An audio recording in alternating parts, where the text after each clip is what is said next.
నిన్ననే చంద్రబాబు నాయుడు విశాఖ కేంద్రంగా సిఐఐ సమావేశంలో మాట్లాడుతూ ఉన్నారు. విశాఖ ఉక్కు ఫ్యాక్టరీలో కార్మికులు పని చేయకుండా జీతాలు అడుగుతారని చెప్పి అడుగుతా ఉన్నారు, మాట్లాడుతా ఉన్నారు, అవాకులు చవాకులు పెడతా ఉన్నారు.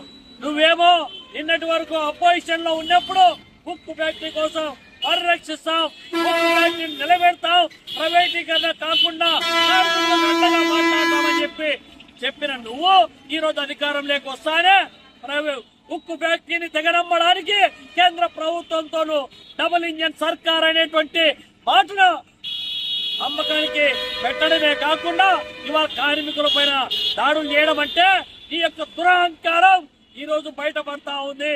ఈ దురహంకారం సామాజిక కోణంతో చూసినప్పుడు శ్రమజీవులను టార్గెట్ చేస్తున్నటువంటి వైనాన్ని గమనిస్తూనే ఉన్నటువంటి నేపథ్యంలో ఏ రాష్ట్రాలలో బీజేపీకి తొత్తుగలుగా ఉన్నటువంటి పాలక ప్రభుత్వాలు ఏవైతే ఉన్నాయో ఈ విధానాలపైన సమరశీల పోరాటాలకు సమాయత్తం చేస్తాం. ఈ దేశంలో సంపద సృష్టిలో భాగస్వామ్యమైనటువంటి ఎస్సీ, ఎస్టీ, బీసీ మైనార్టీలు, మహిళలను పోగు చేసి పాలక ప్రభుత్వం యొక్క దుర్మార్గ చర్యలకు వ్యతిరేకంగా నడుం బిగిస్తామని చెప్పి హెచ్చరిస్తా ఉన్నాం.